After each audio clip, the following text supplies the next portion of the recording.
I grew up in Wonga Park, which in those days was a very tiny place. One bus in and one bus out. That required me to get up at about 6:15 every day, catch the bus at about 7:15 into Croydon, catch the 8:08 train down to Melbourne train down to Box Hill. And on the first day, that was a very scary business for me. So I found a girl with the same uniform and I followed her to school. The primary school headmaster could only recommend 2 students. So he recommended his daughter and myself. And so I think I was quite lucky to be recommended because he needed a second person. I enjoyed being in the hockey team. I played sport and was in the hockey team. Didn't have a hockey stick of my own ever, but I was able to borrow one from the sports department. Much like my introduction to the library at Box Hill Girls Tech, because I thought that was the most wonderful thing that I could go and borrow 3 books on the What Katie Did Next series every week. And, we had very, very few books at home, so that was really exciting. Miss One was quite a character. She was the principal all of the time that I was at school. She was rarely seen out of her office. She signed all the reports, and we had the orange covered report books, which we so looked forward to receiving, waiting for 6 months that first year to get this amazing report from Miss Swan and the class teachers. And my huge disappointment when I got this orange covered book and looked at the final comments, which said, "has done good work." 4 words she gave me. And I think the end of the year was not a lot different. It was, "has continued to do good work." I thought that was very, very boring.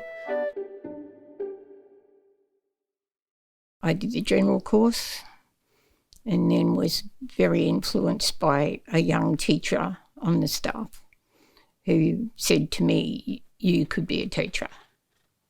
And I was astonished but happy and took it seriously. Shirley Lawson was her name. And I think all the teenage girls, they all liked the young teachers. I think she was also very kind, very nice, kind teacher. She really took a personal interest in us. We used to bring her flowers. One time Marguerite brought her a kitten in a box. She was exceptional, yeah. My grandmother gave me a cookbook, a Good Housekeeping cookbook, when I was 10 years old. I think that really sparked my interest, and then going to tech and being able to do cookery as a subject. It's a living skill. It's a lifetime skill. If you can cook and feed yourself and feed other people, it's no weight to carry. I think it must have been quite a big influence on me, and certainly that cookery department with a number of talented women who were all very caring and willing to share their knowledge with us all. It was a very happy place. I remember an interview for becoming a teacher. I said I would like to see a lot more girls have the opportunity that I had had to actually go on, because it wasn't encouraged for girls to go to school.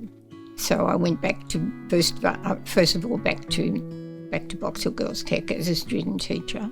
I thought it was quite funny that I was allowed to go into the staff room now, and hanging on the wall there was a nail with an exercise book.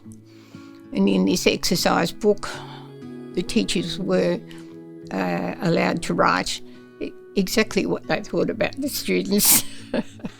And it remained in the staff room. About half of the teachers were still there, so they'd come and sit in the back of my classroom giving me additional crit lessons, as they called them, and checking to see what on earth this average student was doing back here in front of a class. Well, I would still say follow your dream, because that's basically what I did. And follow your dream, but, just work hard at it and give it your all.